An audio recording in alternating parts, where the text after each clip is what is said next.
Si Dios empezó una obra, es garantía que la terminará. Ese es el tema que hoy te queremos compartir, la confianza que podemos tener en que Dios no va a dejar a medias la obra que inició en ti, que inició en mí y que inició en todo creyente alrededor del mundo. Gracias por apartar un tiempo, gracias por estar viendo este video. Deseamos que el Señor abra tu entendimiento, que lo puedas comprender y que sea de edificación a tu vida. Cualquier duda que tengas, ya sabes, nos puedes dejar tu comentario. Y en el video anterior, o no recuerdo en cuál fue, les recomendé algunos libros de los cuales sería bueno, si ustedes tienen la posibilidad y se sienten ese llamado para ser maestros, para evangelizar o para pastorear, pues sería bueno que los tuviesen en su casa. Otra de las cosas que te recomiendo mucho es este libro de hermenéutica.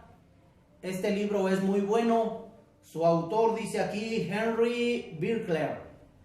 Y te recomiendo también este comentario exegético y explicativo de la Biblia. Este es del Nuevo Testamento, pero también viene en el Antiguo Testamento, y este es de Jamieson Fausset Brown, algo así se pronuncia. Son muy buenos, la verdad, este tipo de libros para que tú puedas hacer una buena interpretación de la Biblia, ya que para interpretar correctamente la Biblia, espero que te ayude mucho esto.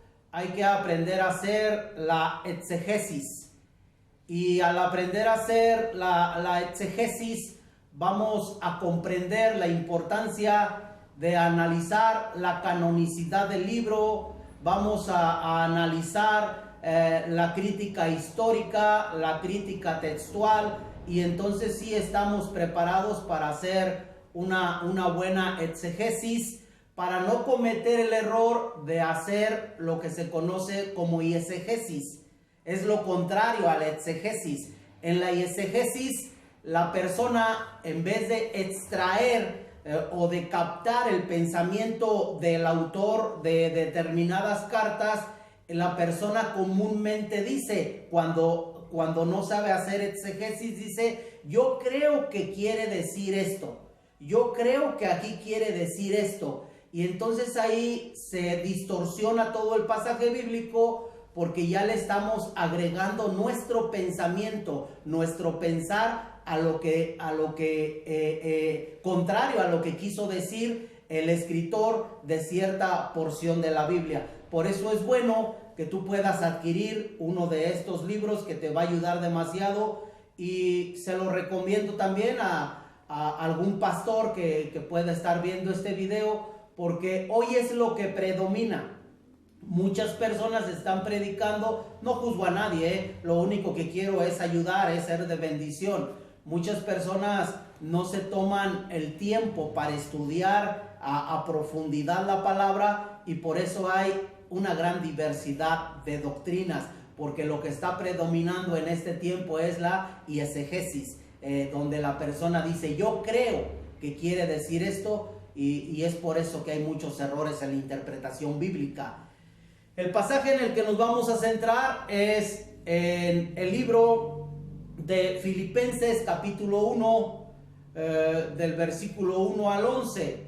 Pero como introducción diremos que esta carta a los filipenses cumple con el canon. Una de las cosas que primero se hace para hacer la hermenéutica, la exegesis, es analizar si el libro es canónico, si es considerado inspirado por Dios o si se considera no inspirado por Dios.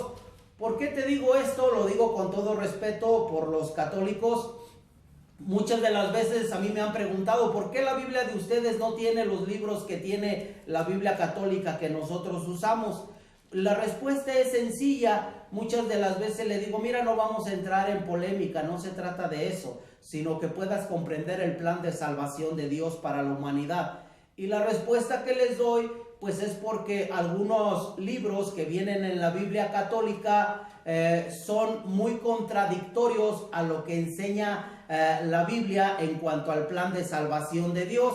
En algunas porciones de la escritura de algunos libros no considerados inspirados por Dios, no canónicos, como Sirácides, dice que el hombre es perdonado de todos sus pecados por sus muchas limosnas. Son versículos contrarios a lo que nos enseña la escritura de cómo podemos ser salvos. Aquí tengo una Biblia que ya tiene más de 20 años conmigo, la verdad, hasta me da pena mostrarla porque ya no tiene ni la pasta, ya está muy desgastada. Pero aquí en el libro de Sirácides, te pongo un ejemplo, el capítulo 12, versículo 5, dice: haz el bien al humilde y no des al impío, niégale el pan, no se lo des porque llegaría a dominarte, te pagaría con redoblado mal por los bienes que le hicieras.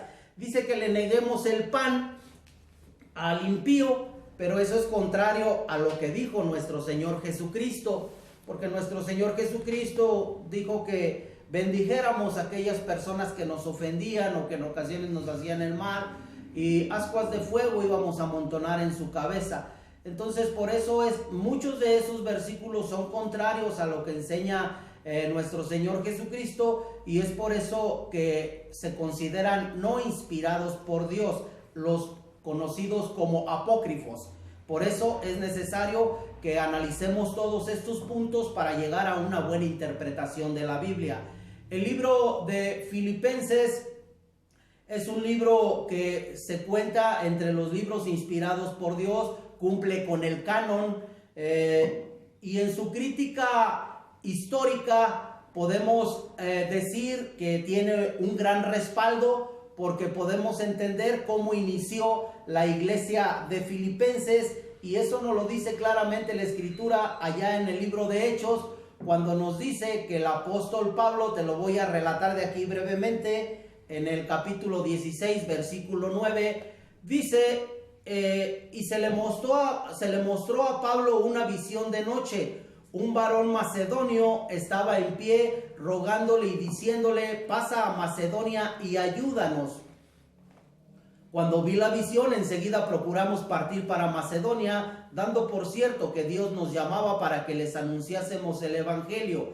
Y en el versículo 12 dice: y de allí a Filipos, que es la primera ciudad de la provincia de Macedonia y una colonia, y estuvimos en aquella ciudad algunos días, y ahí fue donde el apóstol Pablo inició a predicar en Filipos, y aquí es donde Lidia, la vendedora de púrpura, se convierte al Señor junto con los de su casa y se bautizan. Y aquí también es donde encarcelaron a Pablo, porque una muchacha que tenía un espíritu de adivinación los iba siguiendo y después provocó la molestia de Pablo. Pablo tenía un discernimiento de espíritus y reprendió a ese espíritu que había en la muchacha, y los amos de la muchacha se molestaron porque ya dejaban, se iban sus ganancias, y los echaron a la cárcel. Eso lo dice allá en el versículo 23, perdón.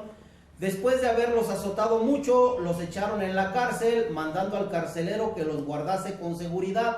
Pero también aquí, para gloria de Dios, en la misma cárcel, Pablo nunca dejaba de predicar. En la misma cárcel, al guardia, al carcelero de Filipos, le convirtió el evangelio, y el carcelero de Filipos también se convirtió al evangelio. Entonces, así es como analizamos la crítica histórica. Ya vimos que el libro está dentro del canon, ya vimos la crítica historia interna, y ahora vamos también a la crítica externa, que nos ayuda demasiado. Y en la crítica externa, dentro de la historia, existen personajes que atestiguaron a favor de esta epístola, y uno de ellos fue Policarpo, aquel que fue pastor de la iglesia de Esmirna y que fue discípulo del apóstol Juan. Él atestiguó en sus escritos a favor de esta epístola de Filipenses, y también Irineo, que fue discípulo de Policarpo, también atestiguó a favor de ella, y también atestiguó a favor de ella ¿cómo se llamaba este varón? Clemente de Alejandría, y también atestiguó a favor de ella Eusebio, uno de los, se le conoce como el padre el padre de la historia, porque él atestiguó también acerca de esta epístola. Ya tenemos la evidencia interna por lo que dice aquí, o la crítica histórica, y también aparte tenemos la evidencia externa que nos habla de la autenticidad de esta carta a Filipenses. Y ya en la crítica textual, ahí vamos a entrar en materia en el libro de Filipenses 1. Te invito a que vayamos para allá. Y esta carta en sí, en concreto, fue escrita por Pablo agradeciendo el donativo que habían hecho los filipenses, a pesar de que eran pobres, de que vivían en pobreza, pero siempre hubo disposición para ayudar a los santos. Participaron desde que iniciaron en el Evangelio, participaron activamente, interactuaban, tenían participación, comunión unos con otros. Ese fue el propósito por la cual la carta a los filipenses fue escrita, pero también se les exhorta a que sigan adelante con gozo, con agradecimiento a Dios, porque hay porciones de la Biblia aquí que quiero resaltar para que sea de mucha ayuda a tu vida. Dice ahí en Filipenses, vamos a leer desde el versículo 1 hasta el versículo 11. Pablo y Timoteo, siervos de Jesucristo, a todos los santos en Cristo Jesús que están en Filipos, con los obispos y diáconos, gracia y paz a vosotros de Dios nuestro Padre y del Señor Jesucristo. Doy gracias a mi Dios siempre que me acuerdo de vosotros, siempre en todas mis oraciones, rogando con gozo por todos vosotros, por vuestra comunión en el Evangelio desde el primer día hasta ahora. Fíjate lo que pasó con los de Filipos. Desde la comunión que tuvieron en el Evangelio desde el primer día hasta ahora, dice el apóstol Pablo, porque ellos, al haber creído genuinamente, ahora estaban interactuando, porque una persona cuando nace de manera genuina empieza a participar en el Evangelio de una u otra forma según el don que haya recibido, pero está participando, tienen comunión, porque ahora Dios es nuestro Padre, nuestro Señor Jesucristo es nuestro Señor, y el Espíritu Santo que está en nosotros nos impulsa para que seamos de edificación para la iglesia y estemos participando. Dice la Escritura después, el 6, donde vamos a hacer énfasis, estando persuadido de esto, que el que comenzó en vosotros la buena obra, la perfeccionará hasta el día de Jesucristo. El que inició, el que comenzó en ustedes la buena obra, la perfeccionará hasta el día de Jesucristo. Pablo estaba convencido plenamente de que el que había iniciado la obra en los filipenses, y así como en ti también inició una obra, primero entendemos quién inició la obra en los filipenses, Dios mismo. Cristo dijo en cierta porción de la Escritura, nadie puede venir a mí si no le fuere dado por el Padre. Todos los que hemos venido a Cristo es porque Dios sabe que verdaderamente anhelamos vida eterna, que tenemos deseos de ser salvos, que estamos dispuestos a renunciar al pecado, y entonces es Dios mismo el que nos atrae a nuestro Señor Jesucristo.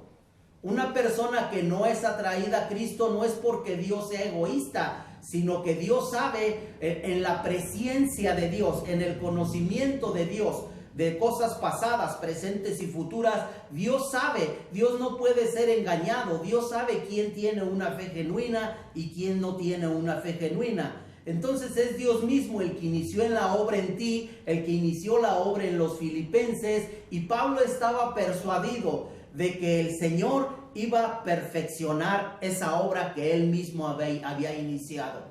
¿Y cómo la perfecciona?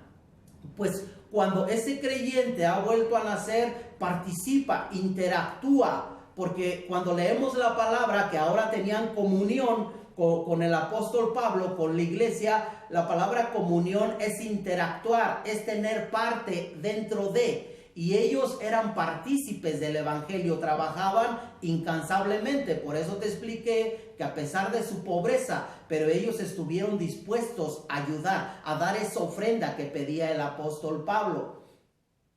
Y cuando es así, a semejanza de un ser humano, que cuando los seres humanos iniciamos algo, aún los seres humanos al comenzar una obra no lo vamos a hacer al azar.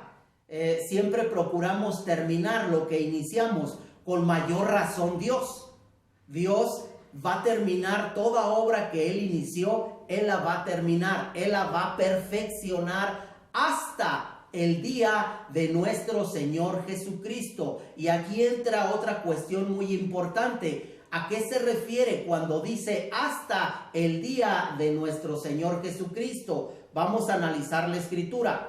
Aquí entra la crítica textual. Dice después el 7.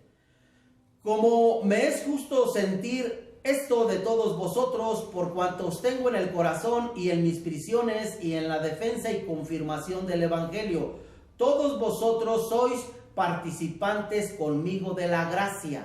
¿Por qué? Pues porque ellos verdaderamente aceptaron a Cristo y pasaron a ser hijos de Dios.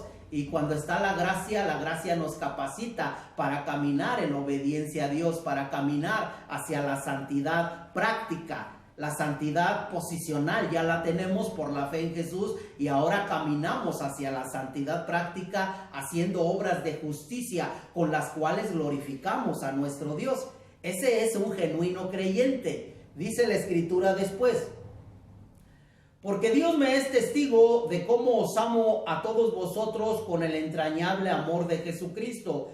Y esto pido en oración. Fíjense bien que pedía el apóstol. Que vuestro amor abunde aún más y más en ciencia y en todo conocimiento. ¿Qué es lo que pedía el apóstol Pablo? Que su amor abundara más y más. Porque si Dios es amor, todo cristiano, si Dios es nuestro Padre, decimos los mexicanos, discúlpame por el dicho que voy a introducir aquí, decimos los mexicanos, hijo de tigre pintito. Ajá. Entonces, al ser hijos de Dios, al estar la naturaleza de Dios en nosotros por medio de su Espíritu, ahora debemos de caminar hacia el amor. Y ahora debemos de procurar abundar más y más en el conocimiento de la palabra. ¿Por qué?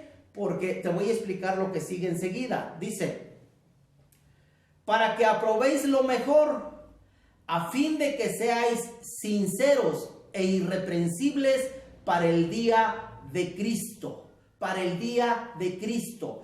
Ese conocimiento nos va a llevar a, como dijo el apóstol Pablo en otra porción allá en Efesios, para que ya no seamos como niños fluctuantes, llevados por doquier por todo viento de doctrina. Por eso es cuando una persona ha nacido verdaderamente, aunque no sepa leer y escribir, pero puede escuchar. Y si el Espíritu de Dios está en él, es el Espíritu de Dios el que lo va a librar de doctrinas cerradas.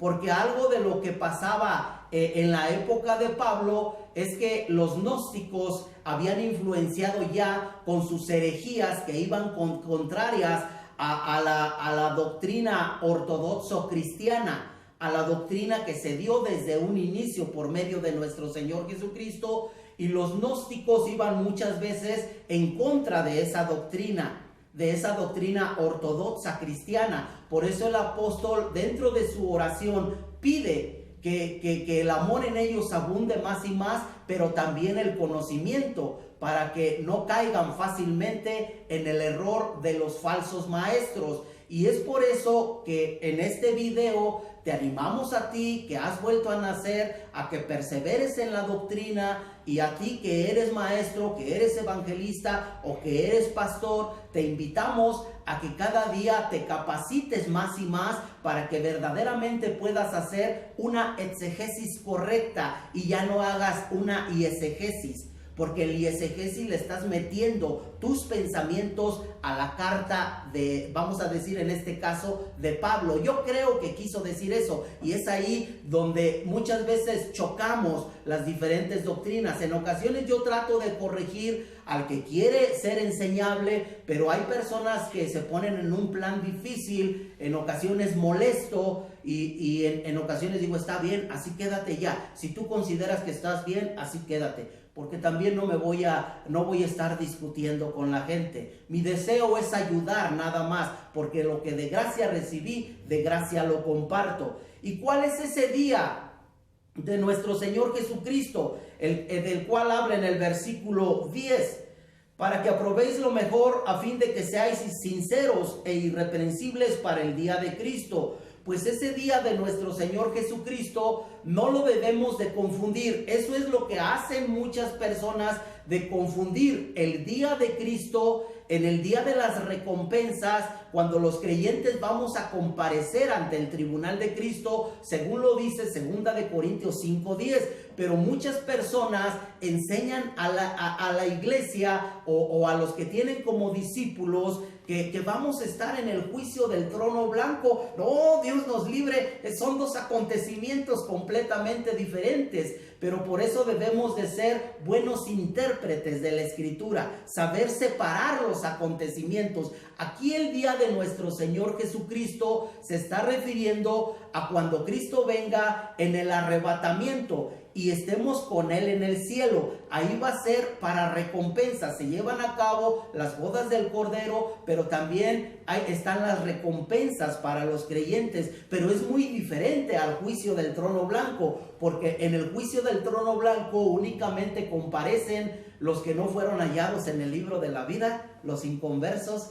Y es ahí donde muchas personas meten temor a la iglesia, en vez de provocar con una buena interpretación que su fe vaya creciendo, que saquen los temores de su vida. Por eso es necesario ser buenos intérpretes de la Biblia, analizar el canon de la Escritura, el canon del libro que vamos a leer, analizar la crítica histórica, la crítica textual, para poder hacer una buena exegesis y no hacer una eisegesis. Espero que me puedas comprender. En ese día de nuestro Señor Jesucristo, lo cual habla Tesalonicenses, ya lo hemos dado el tema, nada más añádelo al conocimiento que ya vas adquiriendo. En ese día, el día de Cristo es para recompensas. El otro juicio ante el trono blanco es el juicio ante el trono blanco de Dios, al cual por la misericordia de Dios, por la fe en Jesús, nosotros ya hemos sido librados. Espero que este tema